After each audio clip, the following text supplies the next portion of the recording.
And unless I back probe into the wiring harness itself, there's no room between that connector, so I can't actually run a KOEC, which is the key on engine crank. I'd like to run a signature test or a frequency test on that sensor, but I can't really do that. So we're gonna run a couple more tests, see what else we can figure out.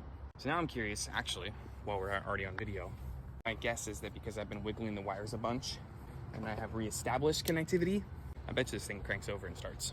Maybe not though. If the code's stored, the computer may not like it, but just because we're already in the experimental phase of this, let's try and crank it.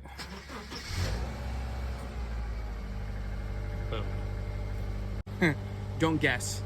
When you're doing diagnostic work is so important. You need to isolate the issue and control the variables and be able to actually figure out what the problem is and stop guessing. So there you go. Let's fix this car up.